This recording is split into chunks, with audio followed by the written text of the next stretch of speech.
in a very simple way, insulin resistance and high triglycerides are two of the most common features of fatty liver disease and generally indicate that your liver is being overworked and is very likely starting to store fat, which over time can lead to inflammation and damage and interfere with the proper functionality of the liver. And not least of which, that's to speak nothing of the fact that, high triglycerides and insulin resistance and high blood sugar cause a bunch of issues elsewhere too. Welcome to the Advanced Women's Health Podcast, where we empower women with the latest insights and advice on holistic health. From cutting-edge medical research to practical wellness tips, our mission is to help you thrive at every stage of life. Join us as we explore topics ranging from hormonal balance and reproductive health to nutrition and mental well-being. Whether you're seeking solutions for a specific health concern or simply want to enhance your overall wellness, you're in the right place. Let's embark on this journey to better health together. This is the Advanced Women's Health Podcast. Hello, everyone. Welcome back to the Advanced Women's Health Podcast. My name is Dr. Allie. I'm one of the naturopathic doctors at our Port Credit Clinic location. And today I am joined by Andy De Santis, also known as Andy the RD. So welcome, Andy. Thanks so much for having me. Excited to be here, excited to chat. It's going to be great. So Andy is a registered dietitian. He does help his clients with a wide variety of concerns and really tailors their nutrition for that. But he does have a special focus in all things liver health. So that's where we are going to dive into today. This is a topic that I think is coming up a lot more with my patients in clinic, especially the conversation of fatty liver. So I'm really excited to get your perspective and how you approach this conversation with clients and really deep dive into that. So why don't you start us off by telling us a little bit about your background, your journey into becoming a registered dietitian, and then a little bit about what it looks like to work with you. Yeah, of course. So I have been a dietitian now, registered dietitian for about 10 years. And I did a master's degree at the University of Toronto. And after graduation, I worked at Diabetes Canada, where I really got a taste for creating educational content because I worked on the practice guidelines. And what those are for people who may not know is it's kind of a culmination of, the best practices. Like, you do this dietary change, you get this output. This is the best thing to do for this thing. And it's based on data. And I think I got my first taste for, I really enjoy synthesizing research and then spitting out actionable take-home messages. I got my first taste for it there. And then I kind of jumped into doing private practice. And pretty much I've since then always combined my kind of joy for working with people one-on-one. And as that's extremely rewarding, and the rapport you can build and helping people on the journey. It's a beautiful thing. And I love that to this day, which is why I do this. But I combine that with social media and writing and, all blogging, all that stuff, which allows me to have that other aspect, which is to take in research, to take in data, and to share it more broadly. Because, that's a totally different sensation and a totally different reward. And so I've always kind of centered my career around balancing those two, not competing interests, but those two concentric circles, essentially.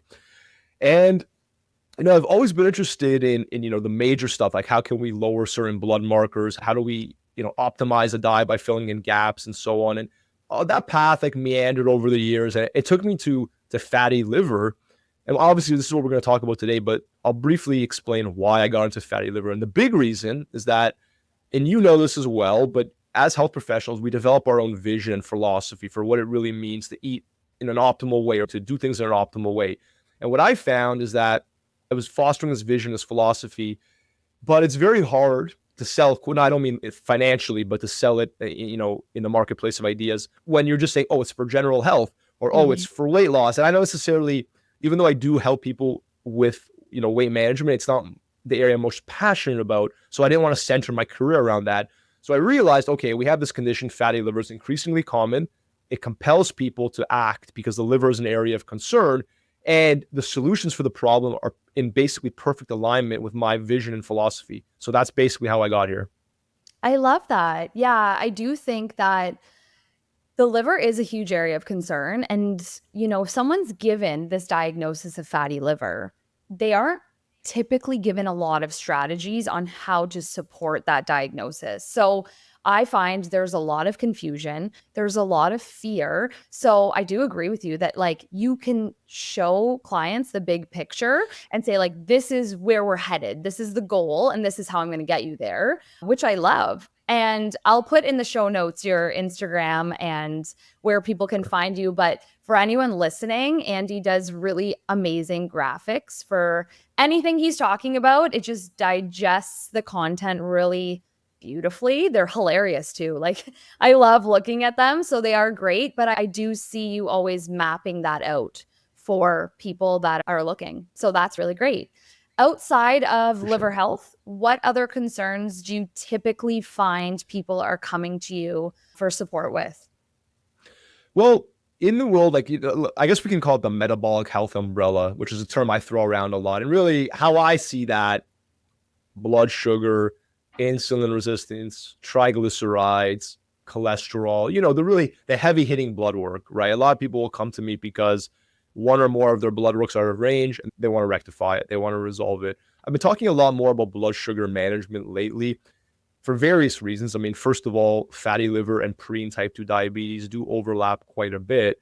And second of all, actually, in people with fatty liver, high blood sugar is one of the most predictive pieces of blood work for bad outcomes. So if you have a fatty liver and you have high blood sugar, it's a bad combination. And it really means that all of your decisions now have almost twice the consequences or twice the weight. That can be positive, right? That can be twice the positive consequences, right? So those are some of the things, obviously I do have people, like I do work with teenagers and just, parents bring me their kids and who just want to optimize their diet. And, I'm pretty easygoing and I'm really good at building rapport with people. So it makes me kind of a good fit for adolescents for that reason. People do come from weight management, whether it is people who are working out trying to gain weight or some people are just trying to understand how to arrange their day to come down in body weight. So it's kind of all of the above. And I feel very comfortable in all of these areas. Yeah. Nice. So what does it look like to work with you? If a client jumps on board, what does that structure look like? Is it virtual only? Is it in clinic? What can people expect? Yeah. So I have an office. So it's both in my office or virtual via Zoom, or sometimes a combination of both. Some people will travel for the first meeting and then it's just more efficient from there. I'll tell people you're going to get the same level and quality of advice, whether online or in person. Just obviously there's a bit of different energy in person, which is valuable when it's, when we can make that happen. For me, as I've grown to my career and I kind of refine how I help people, this is what I say is I give people a vision for what the quote unquote best day in their life of eating looks like. And what that really means, it's a reconciliation of my knowledge, their challenges, and who they are as an individual, right? Because I'm not here to tell someone to do things or to eat things that are not in alignment with how they operate, right? So that is pretty much like on day one, we start to create a vision for what the best day in our life looks like. And that is, in many ways, that's the easy part. The hard part is what I also do, which is I show you a vision for what the best day in your life looks like around food. I put best in quotes, obviously, because there's a lot of variability there. But I also try to convince you that it's okay if you don't always bring that day to life. And I try to make you increasingly comfortable to navigate, what a day could look like when it can't always be like that, right? So those are the two kind of challenges that I pretty much face with everybody that I work with. Yeah, I love that you mentioned that because I find food is a very sensitive topic. Maybe this varies because people typically are coming to me not just for dietary support, but for a whole Sure. range of things. Whereas for yourself, it's mainly dietary support. So I find that it's those hiccups where you don't have that quote unquote best day of eating that people want to know how to navigate. So they feel like, oh, I had one really bad day, one really stressful day. I couldn't hit those targets. Is that going to ruin everything for me long term? So it's kind of like the coaching through that I think a lot of people really desire and need kind of moral support with, for sure. Absolutely.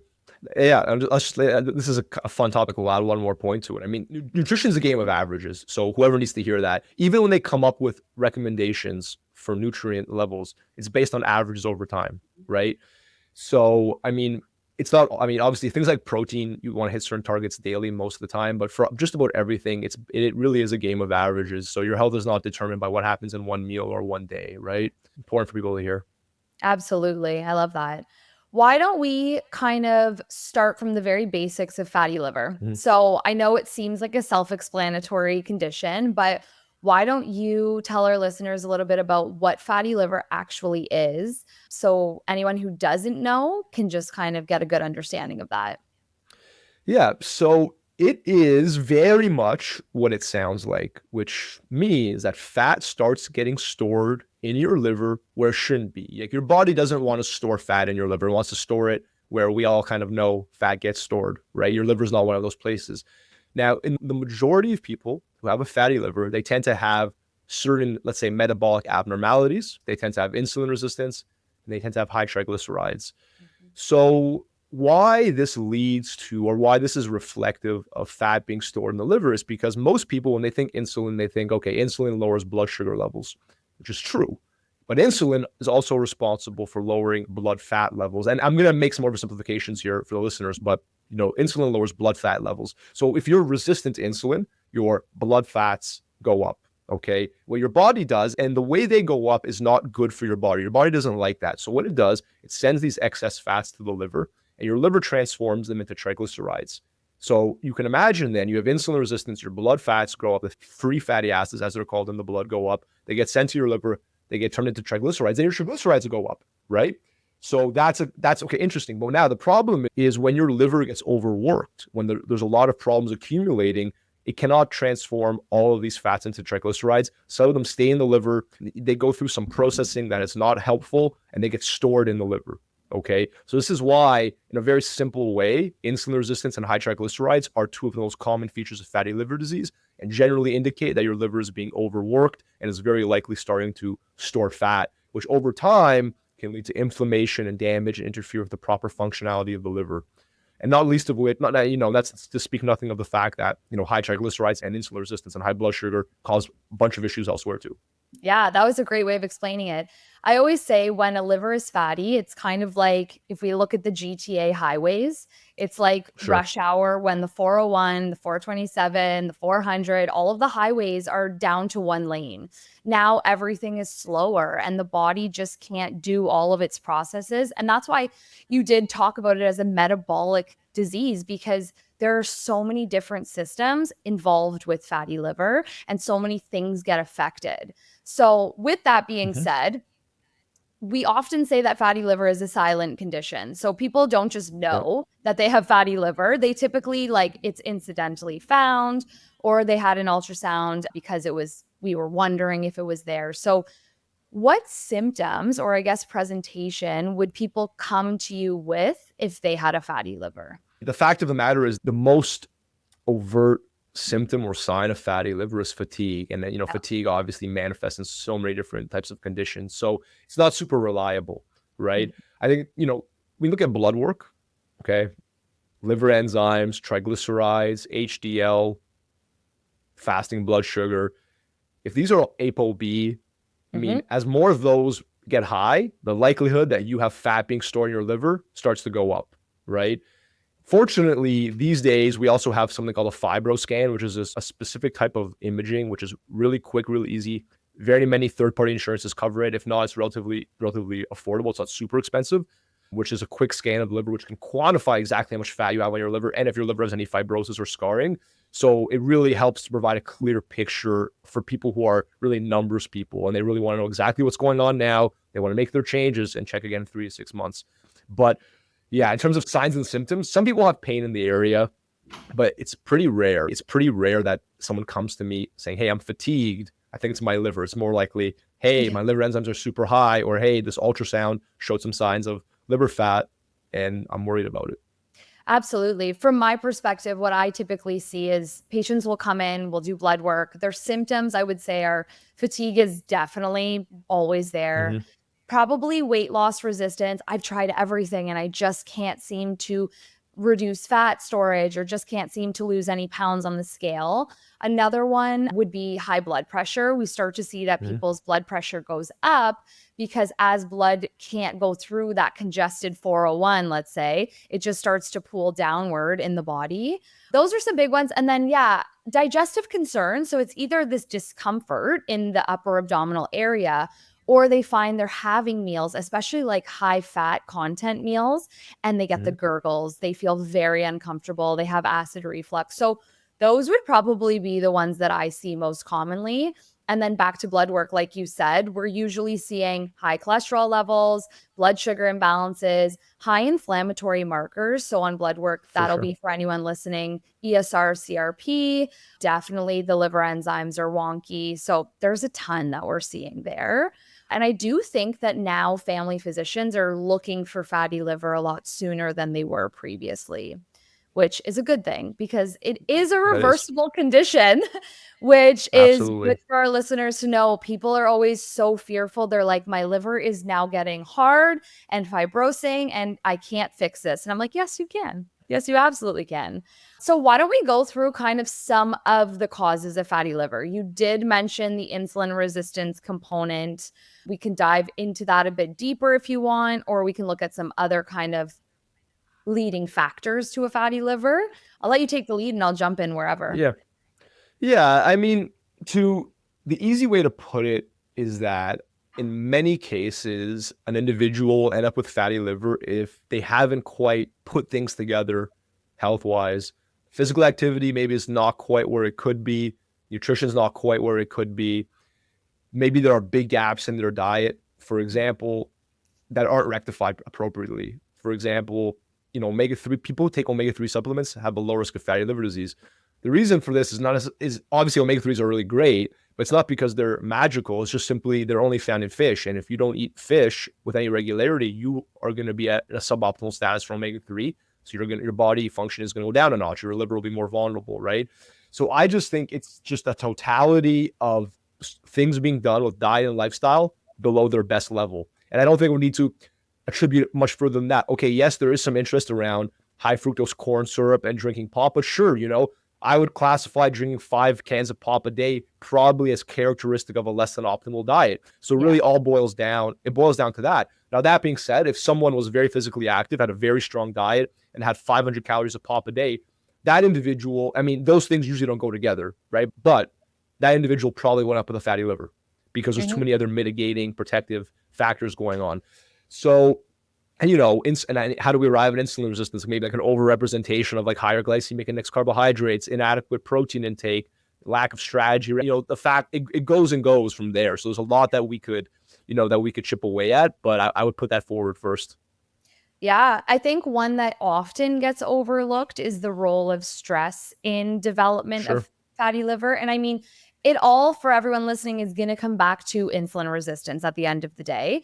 But when we have chronically high stress levels and cortisol and adrenaline is pumping through the blood, we have a strategy in the body to survive. And that is where we're going to dump sugar and glucose into the blood. What happens when that happens? We need to now release insulin to come and mop up all of that glucose.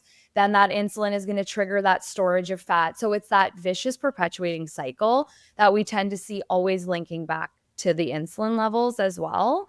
Our gut microbiome, also a huge component in the development. I know you love this topic too. I'll let you maybe elaborate.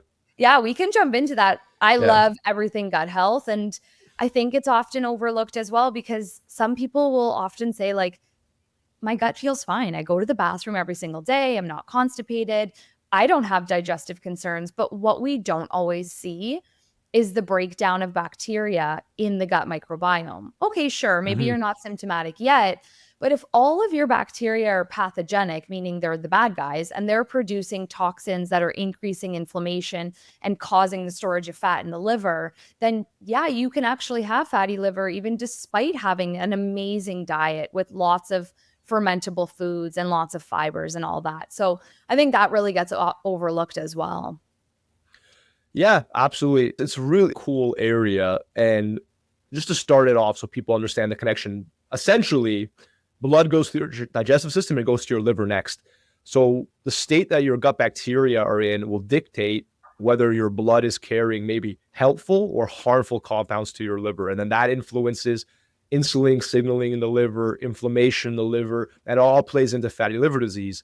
And it's very interesting because, for example, like antibiotic use is a risk factor for fatty liver disease. And now antibiotics, many people may know they do kill many healthy bacteria as well. But it's very interesting because it's quite specific. What the evidence shows is that antibiotic use increases fatty liver risk, but only in people who are metabolically healthy. Okay. So you can have an individual who is in, metabolically healthy means blood sugar, cholesterol, triglycerides are all good. Maybe they don't have insulin resistance, but that individual, if they have a history of antibiotic use and maybe their gut microbiota is not characteristic sufficiently of important healthy bacteria, that person is going to be at much higher risk of fatty liver compared to, someone who doesn't have a history of antibiotic use and is otherwise healthy. And the reason for that is clearly, an extension of what we discussed. It's also for that same reason that, I don't necessarily believe that probiotics are fundamental for reversing fatty liver disease. Or supplements rather are fundamental, but two of the most well-studied supplements for fatty liver are omega-3s, which I mentioned, and probiotics. And probiotics aren't miraculous, but it's a pretty clear indication. Okay, we can see there is a connection here between the state of our gut bacteria and our liver health. And the list goes on. There's studies around resistant starch actually helping lower liver fat. And resistant starch is a very gut bacteria friendly type of starch that's found in lentils, in oats, in green bananas, and chickpeas, and so on. So I would consider those very liver friendly. So yeah, just a few fun things there for people to know about that. Yeah, very interesting. I love when you pull out the research because we don't always all as practitioners have time to deep dive into all of the different research. Sure. Green bananas, though, something you will not catch me eating. Definitely not with the fuzzy tongue. I like them. Oh my gosh, of course you do. Let's do one more thing, Allie. Let's do one more. One more because in that spirit, this is not directly related to the gut microbiome, but it is directly related to what you said. And fair enough, stress is probably something that I do talk about it, but I probably overlook it simply because, you cannot always have mastery and conversation with every single topic, but you're right. It's so important. And so in the spirit of talking about studies, there was a really cool study I have talked about on my page before where they had women with type 2 diabetes. Now, keeping in mind that type 2 diabetes and fatty liver have a big degree of overlap. Okay. So if you have one, your chance of having the other is way higher than someone who doesn't have the other. Okay. It could be 3, 4, 5 times higher. So what they did is in women with type 2 diabetes, they had them do 3, 40-minute cardio workouts a week, or 3 40-minute cardio workouts plus 20 minutes after each workout. So 1 hour total, 20 minutes times 3 of deep breathing and meditation. And what they found is that the people who did the deep breathing plus the exercise, they had a greater reduction in their fasting blood sugar and a greater reduction in their cortisol levels. And I know there's a lot that goes into measuring cortisol, so I don't want to oversimplify, but that was the finding in this particular study. So I would say don't underestimate relaxation practices. Absolutely. And I always articulate, we have a nerve that goes from the gut to the brain. This is our gut-brain connection. And if that nerve is always overstimulated, in a rush, in a fight or flight response, it changes every component of how we digest food. And the liver is involved in digesting our food. So now if we're in a stress state, we're going to release less bile acids from the liver, from really whatever bile acids a fatty liver can release. Then we have a less acidic gut microbiome. Now all of that bacteria will just keep growing and overpopulating. So stress is a huge component. I think it's something that I pretty much talk about with every patient in our first appointment. Because for me, it's like, well, if we can take away the body feeling unsafe, will all of the other things just kind of fall into place? And a lot of the times, yeah, which is super, super cool. That's a really good study. I love that. Yeah. Well, let me ask you a question, and I love framing it in this way. If you encounter a random person on the street and you really only can tell them 2 things, right? And that's it. And they have to be universally applicable and relatively efficient to apply to help with stress management. What would you, and there's no wrong answer. You're the expert. So I'm just curious, what would you tell them on the spot? Sort of curiosity. Yeah. So one thing is slow down. You don't have to do everything in a rush. If your body's in a rush, then it always is going to feel panicked. That would be the first one. What would my second universally one be? I think breathing is going to be another one. So do you actually notice yourself breathing?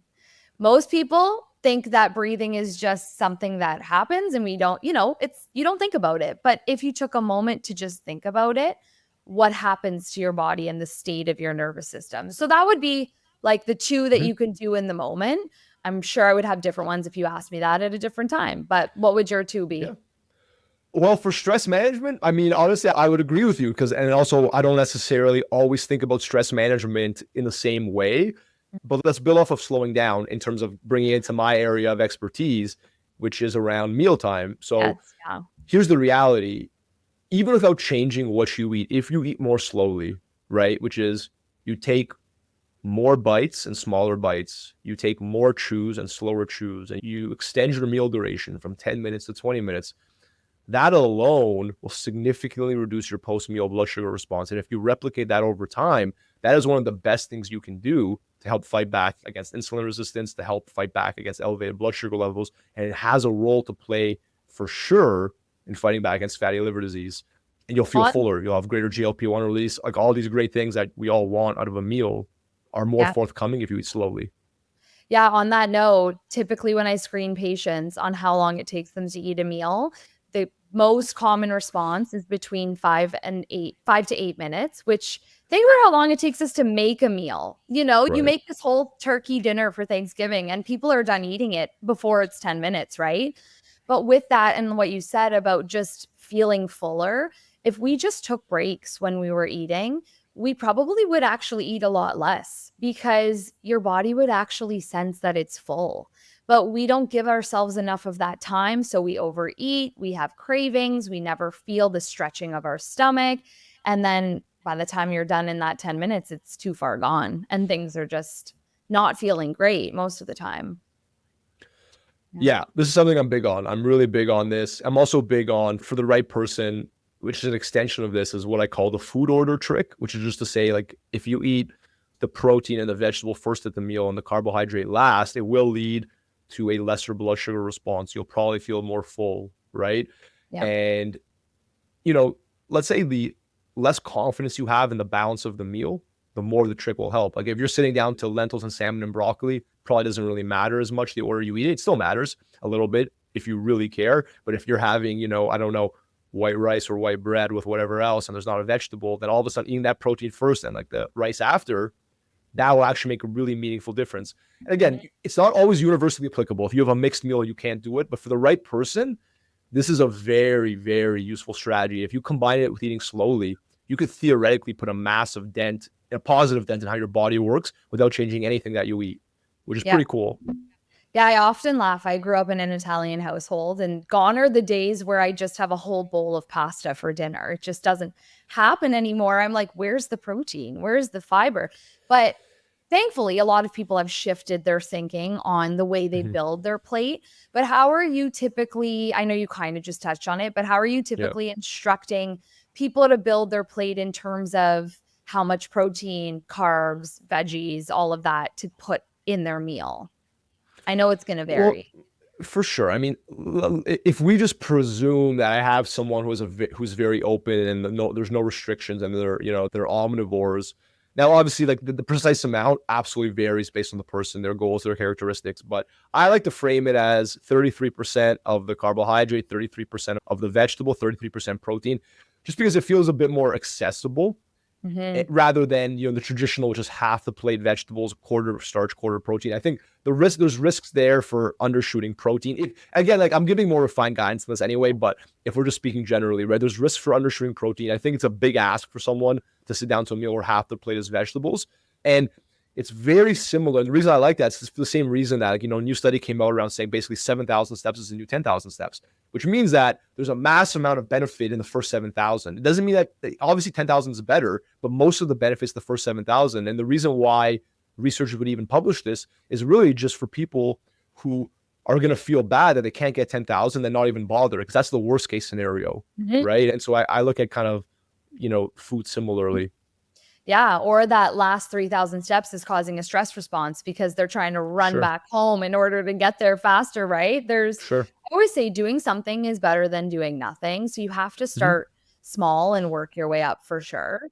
Okay, on the topic of food then, give me your top 5 liver-friendly foods or liver protection foods. For sure. I mean, any fatty fish, salmon, sardines, trout, herring, and mackerel, these are basically one and the same. So I'm just going to group them together. So any fatty fish, because they're the only source of EPA and DHA, which are very important omega-3 fatty acids, which have, you know, they implant in liver cells. They affect how our body works with fat, right? So what if we build on my initial explanation, when you have enough omega-3 in your body, your liver better knows what to do with the fat that's being sent to it. It's more likely to use it the way it's supposed to be used and less likely to store it. So that's a massive oversimplification. And there's some people who spend their whole life just figuring out what omega-3s do in the body, right? So, there's a lot of layers to it. But nonetheless, let's just say for me, that's huge. Next, I would say anything from the legume family, lentil, chickpea, kidney bean, black bean, because this is the pinnacle of carbohydrate-containing foods in terms of slowing down your blood sugar response, making you feel more full, feeding your gut bacteria. Even for people who maybe, let's just say they love white rice, and there's many people like this, right? Anecdotally, I know many people like white rice. If you mix white rice 50-50 with beans, it's going to significantly lower the blood sugar response. It's obviously going to also increase the nutritional value of the combination, right? So that's a little hack for someone who loves white rice, wants to eat all the time, but still dealing with insulin resistance. Okay, cool. They can do that. They can also apply the food order trick if they wanted to, right? So for sure, fatty fish and beans. And these are both two very environmentally friendly foods, by the way. So that's cool. That's a fun bonus. From there, I'm going to probably say coffee or green tea, just because we have good evidence that 3 to 4 cups of coffee or green tea in people with liver, they just have better outcomes, lower liver enzymes, lower risk of fibrosis with coffee specifically. And it's such an easy win, something to look forward to during the day. Obviously not to the detriment of your sleep. So you want to be smart as per time of day. But I would say coffee or green tea would be up there. For vegetable, I'm going to pick artichoke. I think artichoke has a combination of factors that just make it very unique. And all of the factors are directly related to the liver, whether it's via microbiome influence or containing certain like polyphenols, which we see are associated with better liver health, or whether it's because it has magnesium, which helps with insulin resistance, or whether it's good for the gut bacteria because of the high prebiotic fiber. So let's say coffee or tea, beans, artichoke, fatty fish. And for fruit, it's so tough, but it's hard to go against blueberries because you get them fresh or frozen. Anthocyanins, which is like what they're really high in, are not really found in that many other foods. And we just see the benefits are so strong. Although I would put citrus as a really close second because we have really good evidence that citrus is protective of the liver. But I would say those, but then I have to add one more, which would be, avocado or nuts. They get like the monounsaturated fat, more polyphenols, vitamin E. So, I've just listed all in my philosophy, pretty much some of the most important foods, but that's what it is. Because to fight back against fatty liver, it takes a truly balanced and optimized diet.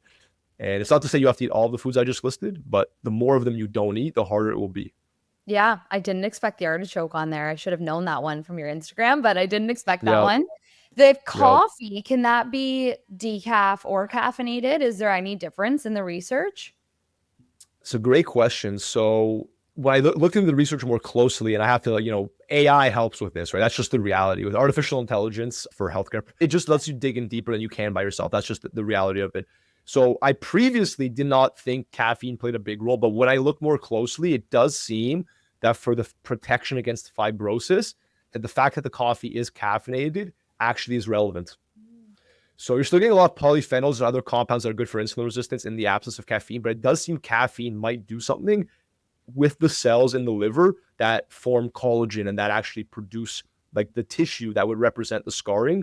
It's complicated. And I don't know all the ins and outs of it because there's only so much time I can spend to worry about it. Because once you just say, hey, people who drink 3 cups of coffee have protection against fibrosis, any additional information beyond that, it's the diminishing returns. But that is what I've seen. So it does seem to matter. That's caffeinated, basically. Oh my God, all my patients are going to be buzzing moving forward. They're going to be excited. Yeah. What about alcohol intake? This is a big one. I have so many patients that come in and they're like, I barely drink and I have fatty liver. So what are your guidelines on, I guess, drinking in moderation, or do you have your clients completely cut out any alcoholic beverages? What's going on there?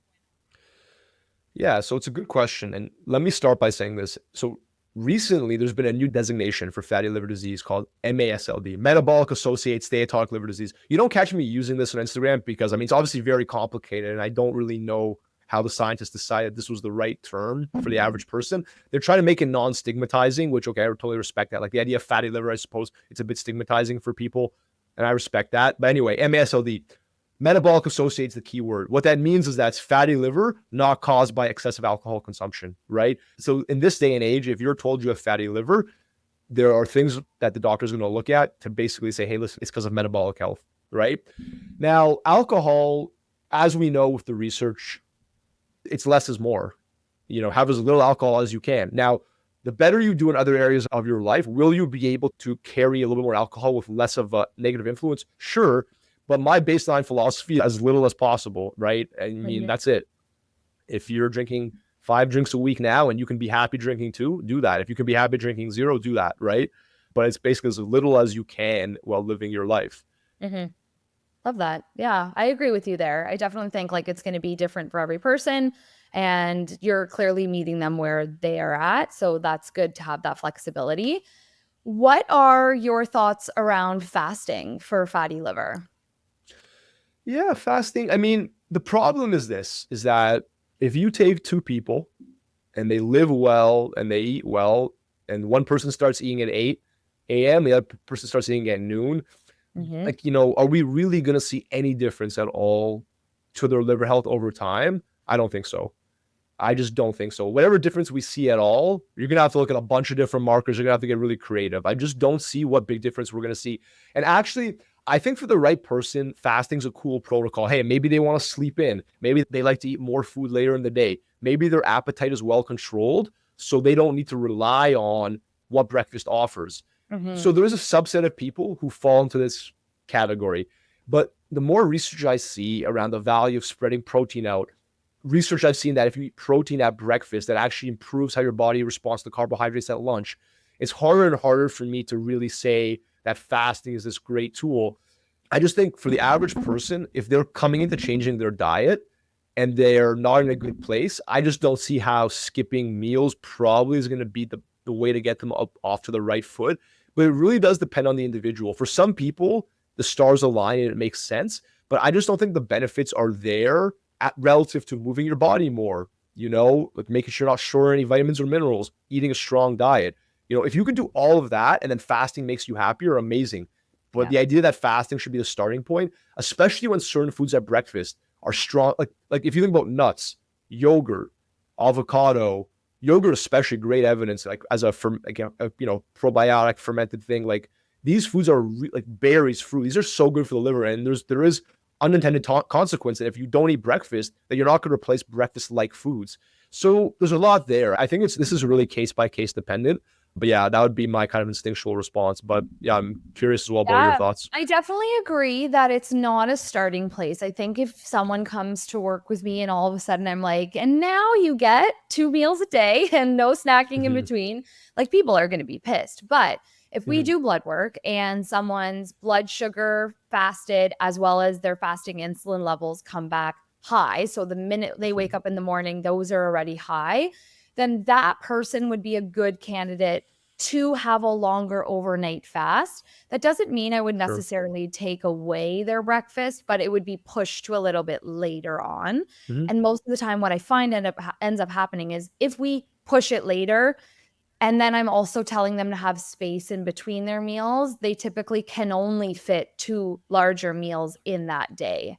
So that's one perspective. But the other perspective is there's something called a fasting mimicking diet that I utilize actually a lot with my patients. So this can either be done, it's a pre-made kit, or it's a Whole Foods version that patients just do on their own. What this is, it's 5 days and it's a caloric deficit. So it's about 700 calories where the macros are all pre-planned out. And what ends up happening is the body can finally go into a place of autophagy, or where dead and dying cells can actually turn over. And we see that liver cells that are unhealthy are finally dying off, being cleared out of the body, and we can regenerate our liver. So we have new and healthy cells that are not fatty, that are replenished. And this does lower body-wide inflammation. With something like that, it's helpful for patients that also want to lose weight. Because a lot of the time, if you're fasting in a caloric deficit, you are going to lose weight as you start to burn off that fat that's stored not only in the liver, but in the abdomen and in the legs and everywhere pretty much. So that's a tool that would be used for the right patient. But again, like, it's a very challenging thing. Like, I personally haven't done it. So if someone told me that for 5 days I could only have 700 calories, I know I would be grumpy, right? So it takes the right patient, but some people, it's not a quick fix, but that's the reset that their liver will need. And I've had one patient specifically who had his liver ultrasound done. We did the fasting mimicking. They repeated the liver ultrasound 2 months later. And now we changed diet. We added in supplements, but his liver was no longer severely fatty. There was mild fat that was demonstrated there. So that was a huge win. So that's kind of my perspective, but definitely not for every patient. I would agree. Yeah, I think if, again, like it's actually it's a fun topic. So Yeah. we can even add more layers, which is like, I think it's a question also of like the net benefit to like the totality of what they're doing. For some people, it's true, like simplifying the day, condensing the decision tree can allow for more energy to be put to make stronger decisions with what remains, right? So I think there's some truth to that. Sounds good. So I feel like we've hit really great points about fatty liver. If there's anything else, like I guess treatment wise or approach wise that you want to mention in terms of how you're helping to support individuals' diets with fatty liver, or supplements that you're utilizing outside of like probiotics and omega-3s, feel free to toss that in. But to end off, I will also ask you if you could give the listeners one actionable tool to start their fatty liver journey, what would that be and what would you share with them? I would say look into what it means to eat a high polyphenol Mediterranean diet, because this is a very specific style of eating, but it's not that specific. It's not that hard. It sounds kind of random, but it's pretty clear. And basically what I more or less bring curated versions of this umbrella term to life for people. And the evidence is really clear. I mean, this style of eating, if you have mild to moderate fatty liver, if you can embrace what this means, you will be able to reverse it without doing much else. Now, granted, it's also true, aerobic activity, this is kind of fun for lowering liver fat content specifically. Like we all know the value of resistance training, right? It's abundantly clear that it's very valuable. But aerobic activity that gets your heart rate up is actually slightly more effective if the main goal is lowering liver fat. So don't underestimate aerobic activity, cycling, running, etc. And look into what it means to eat a high polyphenol Mediterranean diet. And if you struggle to understand what that means for you, get help to do it, because my honest answer is if you're in the mild to moderate range, everything else, like beyond bringing that to life, in my opinion, is kind of noise. That's great. Yeah, that's amazing. I think this has been so insightful. I think it's been a really easily digestible conversation, which is good. It is a very complex topic. I think like we could probably have 4 parts to this series and touch on something different each time. But for today, we'll wrap things up. Thank you so much for joining us. This has been amazing. We will for sure have a part 2. I can feel it. Yep. Thank you to our listeners. If you are interested in booking in with Andy, we will put all of his information in the show notes. So you guys will be able to find both his Instagram as well as his website there. And we hope that you all enjoyed, and I hope that you guys have a wonderful rest of your day. Bye for now. Thanks for having me.